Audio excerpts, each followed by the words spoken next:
الحمد لله رب العالمين، والصلاة والسلام على سيد المرسلين وعلى آله وأصحابه أجمعين. قال الله تبارك وتعالى في كلام المجيد والفرقان الحميد: أعوذ بالله من الشيطان الرجيم، بسم الله الرحمن الرحيم. شهر رمضان الذي أنزل فيه القرآن هدى للناس وبينات من الهدى والفرقان، ومن شهد منكم الشهر فليصم، ومن كان مريضا أو على سفر فعدة من أيام أخر، يريد الله بكم اليسر ولا يريد بكم العسر، ولتكملوا العدة ولتكبروا الله على ما هداكم ولعلكم تشكرون.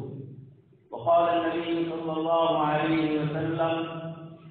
من صام رمضان إيمانا واحتسابا غفر له ما تقدم من ذنبه. وقال النبي صلى الله عليه وسلم: إن لكل قوم عيدا وهذا عيدنا. صدق الله العظيم وصدق رسوله النبي الكريم، ونحن على ذلك من الشاهدين والشاكرين، والحمد لله رب العالمين. محترم مکرم حضرات علماء کرام اور ایمان والے بھائیوں، اللہ تبارک و تعالیٰ کا انتہائی شکر اور احسان ہے کہ اس نے ہمیں رمضان المبارک کے مقدس ایام میں دن میں روزہ رکھنے کی توفیق نصیب فرمائی، رات میں تراویح کی توفیق عطا فرمائی، اور تلاوت کلام پاک، توبہ اور استغفار وغیرہ کی کثرت کی اللہ تبارک تعالیٰ نے توفیق عنایت فرمائی۔ اللہ تبارک تعالیٰ نے اس مہینے کو بڑا برکت والا بنایا ہے۔ کلام پاک کی جن آیات کے آپ حضرات کے سامنے تلاوت کی، اس میں اللہ تبارک تعالیٰ ارشاد فرماتے ہیں: شہر رمضان الذی انزل فیہ القرآن۔ رمضان کا مہینہ وہ ہے جس میں اللہ پاک کی طرف سے قرآن کریم نازل کیا ہے، اور قرآن کریم اللہ پاک کی طرف سے پوری انسانیت کے لیے، قیامت تک کے لیے، ہدایت کے لیے اللہ پاک کی طرف سے نازل ہوا ہے۔ بینات، اللہ پاک کی طرف سے اس میں واضح دلیلیں ہیں، صاف دلیلیں ہیں۔ ہر وہ انسان جو سمجھنا چاہے سبیل مستقیم،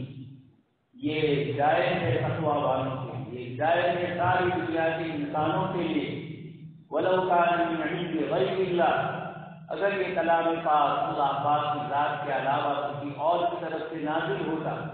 لوجدوا فیہ اختلافا کثیرا، تو اس میں بہت سارا اختلاف ہوتا، الگ الگ سوچ ہوتی، لیکن ایک قادر مطلق، طاقت والی ذات، علام الغیوب، ستار الغیوب، علیم بذات الصدور، ایسی ذات کی طرف سے یہ قرآن نازل ہوا ہے جو العزیز الحکیم ہے، جو زبردست ہے، جو حکمت والے ہیں، جو علیم اور خبیر ہے۔ کائنات کے ذرے ذرے کا جس کو علم ہے، کائنات کے ذرے ذرے کی جو ذات مالک ہے، اس نے ہمارے اوپر رمضان کا مہینہ فرض فرمایا۔ اس کے 3 عشرے، ایک ایک عشرے میں اللہ پاک کی طرف سے الگ الگ فضیلتیں ہیں، اور حدیث شریف میں ہے جب بندہ اپنے گھر سے نکلتا ہے عید کے دن نماز کے لیے، اللہ پاک اپنے فرشتوں سے پوچھتے ہیں اس مزدور کی کیا مزدوری ہے جس نے اپنا کام پورا کیا۔ فرشتے فرماتے ہیں کہ اس کی مزدوری پوری ادا کی جائے۔ اللہ پاک جو بندے اس کے اللہ کے گھر کی طرف نماز کے لیے آئے ہیں، اللہ پاک ہم سب سے فرماتے ہیں، فرشتے مسجد کے راستوں میں کھڑے ہوتے ہیں اور مرحبا مرحبا فرماتے ہیں، اور اللہ تبارک تعالیٰ کی طرف سے فرمایا جا رہا ہے کہ اے میرے بندو، میں نے تمہاری بخشش فرمایا، جب تک تم میری عزت اور میرے جلال کا خیال رکھو گے میں دنیا کے سامنے تمہیں رسوا نہیں کروں۔ یہ اللہ کے نبی صلی اللہ علیہ وسلم نے اللہ پاک کی طرف سے یہ اعلان اور یہ پیغام پوری امت مسلمہ کو عید کے دن کے سلسلے میں فرمایا۔ آپ صلی اللہ علیہ وسلم نے ارشاد فرمایا: من صام رمضان، جس نے رمضان کے روزے رکھے ایمانا و احتسابا، اللہ تبارک تعالیٰ کی ذات پر ایمان رکھتے ہوئے اور ثواب کی امید کرتے ہوئے۔ دوسری روایت میں فرمایا من قام رمضان، جو رمضان کی راتوں میں تراویح کے لیے، نفل نماز کے لیے، تہجد کے لیے کھڑا ہوا، اللہ تبارک تعالیٰ اس کے گناہوں کو معاف فرما دے۔ ایمان واحتسابا غفر له ما تقدم من ذنبه، اللہ تبارک تعالیٰ کی طرف سے اس کے سارے گناہوں کو معاف کیا جائے۔ یہ اتنی بڑی بشارت، یہ کچھ خبریاں اللہ تبارک تعالیٰ کی طرف سے رمضان مبارک کی خوشی ہے۔ اور رمضان خود کیوں اللہ پاک کی طرف سے فرض ہوا؟ علماء کرام فرماتے ہیں قرآن کریم کی برکت سے اللہ تبارک تعالیٰ نے کیونکہ قرآن کریم کو رمضان مبارک میں نازل فرمایا، اس لیے پاک کلام کی برکت سے اللہ تبارک تعالیٰ نے روزے فرض فرمائے۔ یہ روزوں کی فرضیت اللہ پاک کی طرف سے اس پاک کلام کی نسبت سے ہے، اس کے مطابق اللہ پاک نے فرمایا انا انزلناہ فی لیلۃ مبارکۃ انا کنا منذرین، ہم نے اس قرآن کریم کو برکت والی رات میں نازل فرمایا۔ شہر رمضان الذی انزل فیہ القرآن ہدی للناس،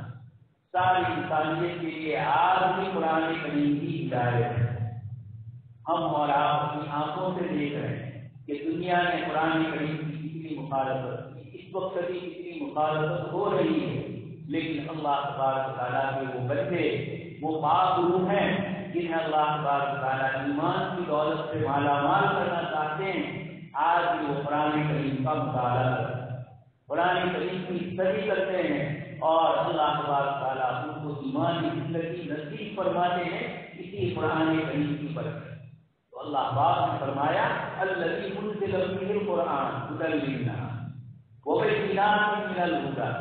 ہدایت کی واضح دلیلیں ہیں، کسی قسم کا کوئی شک اور شبہ نہیں، اس پاک کلام میں ایسی صاف اور واضح دلیلوں کے ذریعے اللہ تبارک تعالیٰ کی توحید کو ذکر فرمایا، جناب نبی اکرم صلی اللہ علیہ وسلم کی رسالت کو ذکر فرمایا، اور مرنے کے بعد ہمیشہ ہمیشہ کی ایک زندگی آخرت کی آنے والی ہے، حشر اور نصر کی اللہ تبارک تعالیٰ کی طرف سے حساب کتاب ہوگا، اور اس کے بعد جنت اور جہنم کے فیصلے ہوں گے۔ یہ قرآن کریم میں ہدی للناس وبینات من الہدی والفرقان، اللہ پاک کی طرف سے حق اور باطل کو واضح کرنے والی دلیل ہے، اللہ تبارک تعالیٰ نے ذکر فرمایا۔ سورہ رات میں اللہ تبارک تعالیٰ فرماتے کہ لوگ سونے کو آگ پر تپاتے ہیں، اس کی وجہ سے اصلی سونا اور اس میں جو دوسری دھات ملی ہوئی ہو، نقلی چیز ہو، دونوں کا فرق معلوم ہو۔ اسی طریقے سے جب عورتیں کھانا پکاتی ہے تو دیگچی میں اندر کی جو چیز ہے وہ نیچے رہتی ہے، اور اوپر کا جو کچرا ہوتا ہے وہ اوپر آ جاتا ہے۔ اما الزبد فيذهب جفاء واما ما ينفع الناس فيمكث في الارض، اللہ تبارک تعالیٰ فرماتے ہیں دریا میں بھی یہ ہوتا ہے، جو قیمتی چیزیں ہوتی ہیں وہ نیچے ہوتی ہے، اور جو خزو خاصاف اور کچرا ہوتا ہے وہ پانی کے اوپر آتے ہوئے کناروں پر آ جاتا ہے اور نہیں لگ جاتا ہے، اور اصلی چیزیں نیچے ہوتی ہیں۔ اللہ تبارک تعالیٰ فرماتے ہیں كذلك يضرب الله الحق والباطل، اللہ تبارک تعالیٰ اسی طریقے سے توحید کو، ایمان کو، اور اس کے مقابلے میں اللہ پاک کی نافرمانی، کفر اور شرک کو اللہ تبارک تعالیٰ کھول کر بتلاتے ہیں۔ اللہ تبارک تعالیٰ آج کا دن ہمارے لیے حق اور باطل کے درمیان فرق کرنے والی مثالوں کے ذریعے اپنی توحید کو اللہ پاک نے سمجھا ہے، اپنی رسالت کو جناب نبی اکرم صلی اللہ علیہ وسلم کے ذریعے بتلایا۔ یہ حق اور باطل کا فرق ہوتا ہے، ایمان اور کفر میں یہی فرق ہوتا ہے۔ حضرت سیدنا یوسف علیہ السلام اپنے ڈھیر کے ساتھیوں سے فرماتے ہیں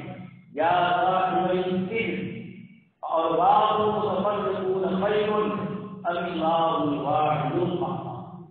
اے میرے ڈھیر کے ساتھی ہو، کیا الگ الگ خداؤں کی عبادت کر، الگ الگ معبودوں کو اپنا مالک سمجھنا، اپنی زندگی کے نفع نقصان کے ساتھ ان کو اپنے آپ کے ساتھ وابستہ کر، کیا یہ بہتر ہے اللہ الواحد القہار، یا وہ ایک اللہ جو زبردست ہے، قوت والا ہے، جو غلبے والا ہے، کائنات کے ذرے ذرے پر جس کی حکومت ہے اور تدبیر کے رفع نقصان کا جو مالک ہے، اللہ تبارک تعالیٰ نے ہمیں آج کے دن وَلِتُكَبِّرُوا اللَّهَ عَلَىٰ مَا هَدَاكُمْ، اللہ پاک نے فرمایا، اللہ پاک نے یہ روزے تم پر فرض فرمائے، بیمار اور مسافر کے لیے آسانی کر دی کہ اگر کوئی شخص رمضان کے دنوں میں بیمار ہے یا سفر پر ہے، 78 کلومیٹر سے زیادہ کا سفر کر رہا ہے، تو شریعت نے اس کو اجازت دی کہ ان دنوں میں روزہ نہ رکھے اور آج کے دنوں میں اس کی قضا کرے۔ یہ دین کو اللہ تبارک تعالیٰ بتلانا چاہتے ہیں، یرید اللہ بکم اليسر ولا یرید بکم العسر، اللہ تبارک تعالیٰ اپنے بندوں کے ساتھ آسانی چاہتے ہیں، نرمی چاہتے ہیں۔ مسائل تربیہ میں بندے اگر کسی پریشانی اور تکلیف میں ہے تو اللہ پاک کی طرف سے ان کے لیے مسائل میں آسانی ہو جائے۔ ایسا پاک، ایسا صاف ستھرا مذہب جو انسانی جذبات، انسانی خیالات، انسانی کمزوریوں کا اس قدر لحاظ فرماتا ہے کہ دوسری ایک آیت میں اللہ تبارک تعالیٰ نے ارشاد فرمایا ما جعل علیکم فی الدین من حرج، اللہ پاک نے تمہارے لیے جناب نبی اکرم صلی اللہ علیہ وسلم کے ذریعے لائے ہوئے دین میں آسانی فرمائی، کوئی تنگی نہیں، کوئی پریشانی نہیں، کھڑے ہو کر بندہ نماز نہیں پڑھ سکتا، بیٹھ کر کرے۔ تمام عبادتوں میں جہاں بندے کے اوپر کوئی تکلیف اور پریشانی ایسی آئے جس سے وہ عبادت کو اس طرح ادا نہیں کر سکتا تو فوراً شریعت کی طرف سے اس کے لیے نرمی آتی ہے، سہولیات آتی ہے۔ اللہ تبارک تعالیٰ نے ان آیات میں فرمایا کہ یہ رمضان کے روزے ایام معدودات، 10 دن کے روزے، ایمان والوں نے اپنے آپ کو کھانے پینے اور اپنی نفس کی خواہشات سے دور کر کے اللہ تبارک تعالیٰ کے احکام کو بجا لا کر اپنی فرما برداری، اپنی عقیدت، اپنی بندگی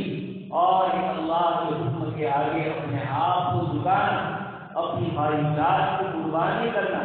یہ تمام چیزیں کر کے بندوں نے رمضان مبارک میں اپنی بندگی کا حق ادا کیا۔ تو اللہ تبارک تعالیٰ کی طرف سے اب یہ فرمایا جا رہا ہے کہ جب یرید اللہ بکم اليسر ولا یرید بکم العسر ولتکملوا العدة، اور تم مہینے کی گنتی 29 یا 30 دن پورے کرو، ولتکبروا اللہ علی ما ہداکم، یہ عید کا سب سے بڑا خلاصہ ہے، ولتکبروا اللہ علی ما ہداکم، تم اللہ پاک کی کبریائی، اس کی بڑائی، اس کی عظمت، اس کی تسبیح اور اس کی پاکی اور اس کی حمد، اس کی تعریف کرو، وَلِتُكَبِّرُوا عَلَىٰ مَا هَدَاكُمْ، یہ توفیق ایمان کی، یہ رمضان کے روزے رکھنے کی توفیق، رات کی عبادتوں اور تہجد کی توفیق، یہ ہماری اپنی کوشش سے نہیں ہے۔ وَلِتُكَبِّرُوا اللَّهَ عَلَىٰ مَا هَدَاكُمْ، اللہ پاک نے توفیق عنایت فرمائی تو بندہ اللہ تبارک تعالیٰ کی کبریائی بیان کرے، اس کی عظمت بیان کرے۔ اسی کو جناب نبی اکرم صلی اللہ علیہ وسلم نے فرمایا ان لکل قوم عیدا، ہر قوم کی عید اور خوشی کا دن ہوتا ہے، وہذا عیدنا، اور یہ ہماری عید ہے، آج عید کا دن ہے، خوشی اور مسرت یہ شریعت مطہرہ میں انسان طبیعت اور انسان کی فطرت میں ہے۔ تم یا انسان لکنسی، انسان جنگل میں رہنے والا ہے، وہ آبادی، سماجی زندگی، ایک دوسرے کے ساتھ میل جول، ایک دوسرے سے محبتیں، تعلقات، ایک دوسرے کے سکھ اور دکھ میں کام آنا، اللہ تبارک تعالیٰ نے انسانی فطرت میں رکھا ہوا۔ جناب نبی اکرم صلی اللہ علیہ وسلم کے ذریعے فرمایا وہذا عید، یہ ہماری عید ہے۔ دنیا کی دوسری قوموں کی عیدیں میں اور آپ ان کے خوشی کے تہوار اپنی آنکھوں سے دیکھیں، کہیں کسی پر رنگ اڑانا، کہیں کوئی چیز جلانا، کہیں کسی کو کچھ نہ کچھ نقصان پہنچانا، کہیں اپنے آپ کو اپنی اولاد کو نقصان دے رہا ہے، کہیں دنیا میں خرافات، دوست تماشے، ناچ گان، یہ ساری چیزیں ہوتی ہیں۔ اللہ تبارک و تعالیٰ نے ایک مہینہ ہم سے عبادتیں کروائی، ہمارے نفس کی پاکیزگی کے لیے، ہمارے اوپر جو حلال اور پاکیزہ غذائیں تھیں، جو حلال تھی، اللہ تبارک و تعالیٰ نے سورہ تاریخ سے لے کر سورج کے غروب ہونے تک ان حلال اور پاکیزہ نعمتوں پر ہمارے اوپر حرام کروایا اور ایک مہینے اس کی مشق کروایا، تاکہ 11 مہینے بندہ اللہ تبارک و تعالیٰ کی حرام کی ہوئی چیزوں سے اپنے آپ کو بچائے۔ یہ ایک مہینے صرف کھانے پینے سے روکنے کا نام ہے۔ حدیث شریف میں فرمایا کہ روزہ صرف بھوکے رہنے کا نام ہے، اپنے نفس کی اصلاح کرنا۔ کتب علیکم الصیام کما کتب علی الذین من قبلکم لعلکم تتقون۔ اللہ پاک ارشاد فرماتے ہیں، اے ایمان والو، تم پر روزے فرض کیے گئے جیسے تم سے پہلی امتوں پر روزے فرض کیے گئے۔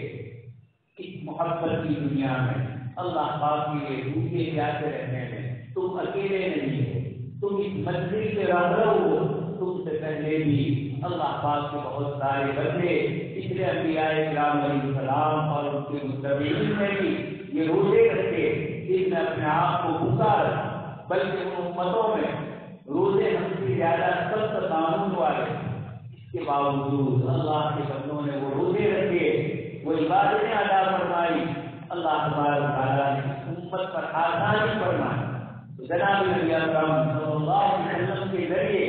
یہ دین اللہ پاک کی طرف سے ہمیں عطا ہوا اور اس میں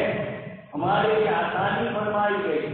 آپ صلی اللہ علیہ وسلم نے ہمیں یہ بتایا کہ اللہ پاک کی کبریائی، اس کی عظمت اور اس کی بزرگی کیسے بیان کی جائے۔ اس کے لیے ایک مہینے کی مشق کے بعد عید کے دن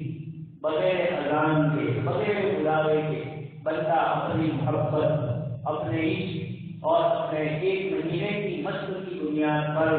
بارگاہ رب العزت میں اپنی خوشی کا نظارہ پیش کرنے کے لیے 2 گانا نماز کے لیے حاضر۔ یہ ایک مہینے کی عبادت کے بعد بندے کے دل کی وہ کیفیت ہے، بندے کے دل کے اندر اپنے خالق، اپنے مالک، اپنے مربی حقیقی، اپنے مولا کے لیے وہ محبت کے جذبات ہے کہ میں اپنی خوشی بعد میں مناؤں گا، سب سے پہلے میں اپنی زمین نیاز کو، اپنی اس پیشانی کو، جس پیشانی کو اللہ پاک نے اپنے علاوہ کسی اور کے آگے جھکانے سے منع کر دیا، میں عظمت والی اپنے سر اور اپنی پیشانی کو اپنے بارگاہ رب العزت کے اس جو نیاز رکھی کے ساتھ سرے تسلیم ہم کرتے ہوئے میں اپنی زمین نیاز کو، اپنی پیشانی کو اس کے آگے جھکا کر اس بات کا اعلان کروں کہ اللہ اکبر، آپ کی ذات سب سے بڑی ہے، کائنات میں کوئی نہیں ہے آپ سے بڑھ کر، آپ اس کی ذات ہر اعتبار سے بڑی۔ اور پھر اس کے بعد میں اپنی طرف سے سبحان ربی الاعلی، اللہ تبارک و تعالیٰ کی پاکی بیان کروں کہ دنیا کی ہر چیز کمزور ہے، دنیا کی ہر چیز کتنی بھی بلندی پر جائے ایک دن اس کو گزرنا ہے۔ دنیا کی کوئی بھی چیز کتنی بڑی ہو، سیدنا ابراہیم علیہ السلام نے ستاروں کو دیکھا، چاند کو دیکھا اور پھر اس کے بعد سورج کو دیکھا اور فرمایا انی لاذیق العابدین، میں جھکنے والے کو خدا نہیں مانتا۔ 2-3 دن پہلے امریکہ میں ہم سب نے اپنی آنکھوں سے دیکھا وہ سورج جس کی عبادت کرنے والے اس کے لیے اتنی عظمتیں اور سورج کے شروع ہوتے وقت اپنے آپ کو اس کے آگے جھکاتے ہیں۔ اللہ تبارک و تعالیٰ نے اسی سورج کو گرہن لگایا، تھوڑی دیر کے لیے پورے علاقے میں اندھیرا ڈالا اور سورج کی طرح کسی اور کے آگے ہو کر اپنے آپ کو بالکل تالا کر۔ یہ جناب نبی اکرم صلی اللہ علیہ وسلم کے زمانے میں سورج گرہن ہوا۔ کچھ لوگوں نے یہ سمجھا کہ دنیا میں جب کوئی بڑی چیز ہوتی ہے تو اس طرح کے واقعات پیش آئیں گے، جناب نبی اکرم صلی اللہ علیہ وسلم خطبے کے لیے کھڑے ہوئے اور آپ صلی اللہ علیہ وسلم نے ارشاد فرمایا ان الشمس والقمر آیتان من آیات اللہ، یہ سورج اور یہ چاند اللہ پاک کی نشانیوں میں ایک نشانی ہے، لا ينقصفان لموت احد ولا لحیات، یہ کسی کے مرنے سے، یہ کسی کے زندہ ہونے سے ان میں کوئی گرہن نہیں لگتا ہے، یہ اللہ پاک کے احکام کے تحت اللہ پاک نے ارشاد فرمایا اتیا طوعا او کرها، زمین اور آسمان کو اللہ پاک نے حکم دیا کہ تم دونوں میری فرمانبرداری کرو۔ اللہ پاک نے قرآن کریم میں فرمایا، زمین اور آسمان میں فرمایا اتینا طاعین، ہم آپ کی فرمانبرداری کرتے ہوئے آپ کے دربار عالی میں حاضر۔ سورج شروع ہونے سے پہلے اللہ تبارک و تعالیٰ سے شروع ہونے کی اجازت ہے، دوائی علاج کرنے سے پہلے، بیمار کو شفا دینے سے پہلے دوائی اللہ آپ سے اجازت دیتی ہے کہ آپ حکم فرمائیں تو میں ایمان کی بیماری کو دور کروں۔ سیدنا ابراہیم علیہ السلام نے فرمایا وَإِذَا مَرِضْتُ فَهُوَ يَشْفِينِ، جب میں بیمار ہوتا ہوں تو اللہ تبارک و تعالیٰ نے مجھے شفا عطا فرمایا۔ اس لیے جناب نبی اکرم صلی اللہ علیہ وسلم کے ذریعے آج کا یہ عید کا دن ایک مومن اور ایک مسلمان ایک مہینے میں روکے رکھے، کھانے پینے اپنی معیشت اپنے آپ کو روکے رکھے، اور اس کے نتیجے میں دل میں ایک تقویٰ کی حیثیت اللہ پاک کی طرف سے عطا ہوئی، محبت الہی، عشق الہی کا ایک شعلہ اللہ پاک نے اس کے دل میں روشن کیا، اور عید کے دن وہ سب سے پہلے اپنے بارگاہ رب العزت میں آ کر اپنی نیاز بندی، اپنی کمزوری اور اللہ پاک کی کبریائی اور اس کی بڑائی بیان کرنے کے لیے سب سے پہلے اللہ کے گھر میں حاضر۔ اسی کو اللہ پاک نے فرمایا وَلِتُكَبِّرُوا اللَّهَ عَلَىٰ مَا هَدَاكُمْ، تاکہ تم اللہ پاک کی کبریائی، اس کی عظمت اور اس کی بزرگی بیان کرو۔ دوستوں اور بزرگوں، جب اللہ پاک کی کبریائی، اس کی بڑائی اور اس کی عظمت انسان کے دل میں آ جاتی ہے تو اللہ تبارک و تعالیٰ نے اس جگہ پر فرمایا کہ جو لوگ مسجدوں کو آباد کرتے ہیں، مسجدوں میں نماز عبادتیں ذکر اللہ کے مسجدوں کو آباد کرتے ہیں، اللہ تبارک و تعالیٰ فرماتے ہیں انما یعمر مساجد اللہ من آمن باللہ والیوم الآخر واقام الصلاۃ وآتى الزکاۃ ولم یخش الا اللہ۔ نماز کی برکت اور اس کی فضیلت یہ ہوتی ہے، ایمان کی فضیلت اور برکت یہ ہوتی ہے کہ ولم یخش الا اللہ، وہ ایک اللہ کے علاوہ مخلوق سے ڈرتا نہیں۔ اللہ تبارک تعالیٰ کا خوف اور خشیت ایمان والے کے دل میں جگہ ہے، اور جب اللہ تبارک تعالیٰ کا خوف یہ آتا ہے، دوسری ایک آیت میں اللہ پاک نے ارشاد فرمایا یرفع اللہ الذین آمنوا، اللہ تبارک تعالیٰ ان لوگوں کو فی بیوت اذن تو اللہ پاک کے گھروں میں عبادت کرتے ہیں، انصر کا ویذکر، اللہ پاک کا ذکر کرتے ہیں، ویذکر لہو فی الغدو والآصال، صبح اور شام مسجد میں اللہ تبارک تعالیٰ کی تسبیح، اس کی باقی بیان کرتے ہیں۔ تجارت ولا بیع عن ذکر اللہ، یہ ایسے لوگ ہیں کہ ان کا کاروبار، ان کی دنیا، ان کا سماج ان کو اللہ کے ذکر سے غافل نہیں کرتا ہے۔ وہی آگے فرمایا یہ اللہ تبارک تعالیٰ سے خوف کرتے ہیں، یخافون یوما تتقلب فیہ القلوب والابصار، یہ ایمان والے بندے، مسجد والے یہ اللہ کا خوف ضرور فرماتے ہیں، اور اسی کا اثر ہوتا ہے کہ جب بھی میں اللہ کا خوف آتا ہے تو مخلوق کا خوف اللہ تبارک تعالیٰ خود بخود نکال دے۔ اس لیے دوستوں اور بزرگوں کی عید کی سب سے بڑی جو اللہ پاک کی طرف سے خوشی اور سب سے بڑی جو ہمیں عبرت اور سبق مل رہا ہے یہی ہے وَلِتُكَبِّرُوا اللَّهَ عَلَىٰ مَا هَدَاكُمْ، ہم اللہ پاک کی کبریائی میں اسی لیے جناب نبی اکرم صلی اللہ علیہ وسلم نے فرمایا کہ مسجد اور عیدگاہ کی طرف آؤ تو اللہ پاک کی کبریائی، اللہ اکبر اللہ اکبر لا الہ الا اللہ اللہ اکبر بار بار اللہ پاک کی کبریائی اور عظمت اور اس کی بزرگی بیان کرو. اس لیے یہی وہ چیز ہے جس کے اندر دل میں جمنے سے اللہ تبارک تعالیٰ مخلوق کا خوف نکالا. صحابہ کرام دنیا کے کونے کونے میں تشریف لے گئے. نئی پوچھتی بچی بولی ہے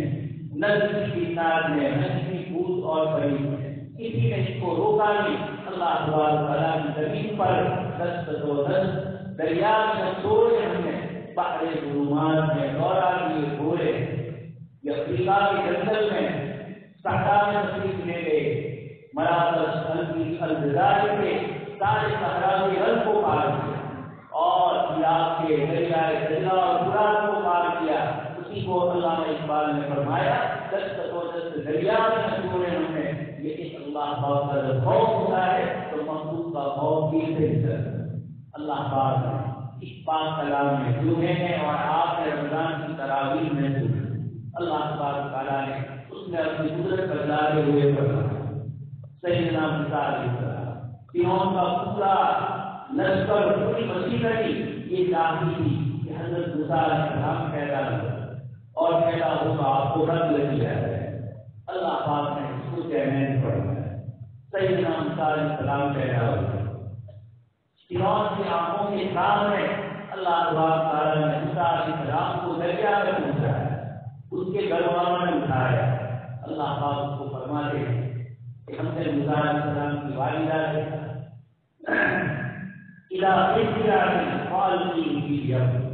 جب تمہیں فرعون کا خوف ہو تو موسیٰ علیہ السلام کو سمندر میں ڈال ولا تخافی ولا تحزنی خوف مت کرنا غم مت کرنا انا رادوہ الیک. آج تو تم موسیٰ علیہ السلام کو دریا میں ڈال رہی ہو لیکن کل ہم ان کو تمہارے پاس صحیح سلامت واپس کریں اور جاعلوہ من المرسلین پھر ہم کو اپنا رسول بنائیں.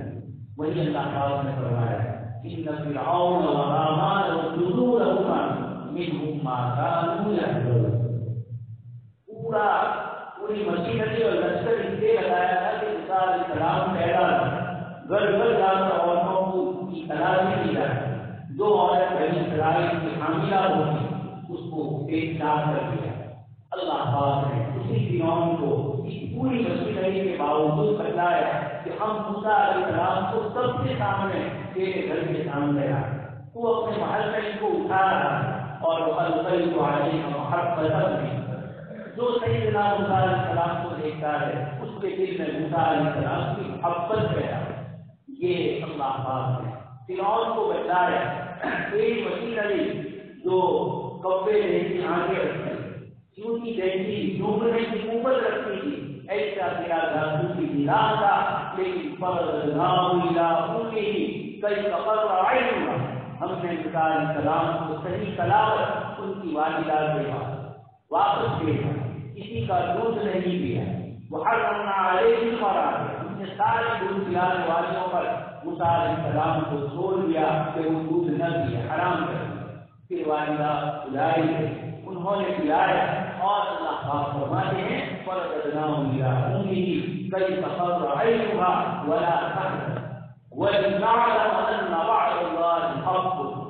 مجھے اگر یہ آیت آپ کو سنانی تھی. اللہ پاک فرماتے ہیں ولنعلم تاکہ موسیٰ علیہ السلام کی والدہ جان لے کہ ان وعد اللہ حق کہ اللہ پاک کا وعدہ سچا ہوتا ہے ولکن اکثر الناس لا یعلمون. لیکن اکثر لوگ جانتے ہیں. اللہ پاک نے ہمیشہ اپنے وعدوں کو پورا کروایا. اپنے متقی اور پرہیزگار بندوں کو اللہ پاک نے ایسے بچایا اور ایسی حفاظت فرمائی کہ پوری انسانی تاریخ میں ہر زمانے میں آج بھی ہماری آنکھوں کے سامنے موجود ہے جن بندوں نے کمزور اور لچکے ہونے کے باوجود تقویٰ اور شہادت کے ساتھ اپنی زندگی گزاری. اللہ پاک نے دشمنوں کے بیچ میں بھی ان کی ایسی حفاظت فرمائی. اللہ تعالیٰ نے اپنے وعدے کو پورا. اس لیے دوستوں اور بزرگوں اللہ پاک کی کبریائی میں ہمیں ذکر سکون ہے چین ہے. اللہ پاک نے ہمیں پہنچایا اپنے گھر اپنی کبریائی اور اپنے اثر بیان کرنے کے لیے ہم یہ مہینے کا پورا کوتا لے کر جائیں کہ رمضان نے ہمیں کیا دیا. رمضان نے دیا سیدنا یوسف علیہ السلام نے فرمایا انه من يتقي ويصبر فان الله لا يضيع اجر المحسنين. جو تقوی اختیار کرتا ہے صبر سے کام لیتا ہے اللہ تبارک و تعالیٰ ایسے نیک لوگوں کے اجر کو ضائع نہیں فرماتے. حضرت یوسف علیہ السلام کنویں میں ڈالے گئے, جیل میں ڈالے گئے, لیکن اللہ پاک نے آپ کو سربلند فرمایا اور عزت کا مالک بنایا. یہ اللہ تبارک و تعالیٰ کے وعدے ہیں, یہ اللہ کے وعدے سچے ہوتے ہیں. اللہ تبارک و تعالیٰ ہم سب کو عید کے اس پیغام میں اللہ پاک کی ذات عالی پر بھروسہ کرنے والا بنائے. جناب نبی اکرم صلی اللہ علیہ وسلم کے وعدوں پر اللہ تبارک و تعالیٰ ہمیں ایمان لانے کی, یقین کرنے کی توفیق نصیب فرمائے. اللہ پاک آنے والے دنوں کو ملک کے لیے نئے معافیت والا عدل انصاف سے اللہ تبارک و تعالیٰ ملک کو آباد کر, ظلم اور ظلم کی مختلف شکلوں سے اللہ تبارک و تعالیٰ ملک کی حفاظت فرمائے. اس لیے کہ دنیا میں جہاں تک ظلم ہوتا ہے وہ ملک اور وہ آباد نہیں ہوتی ہے, بدلتی ہے. اللہ پاک ملک کو جہاں سزاؤں نہ ہو اللہ کے لیے وہ سارے بندے گزرے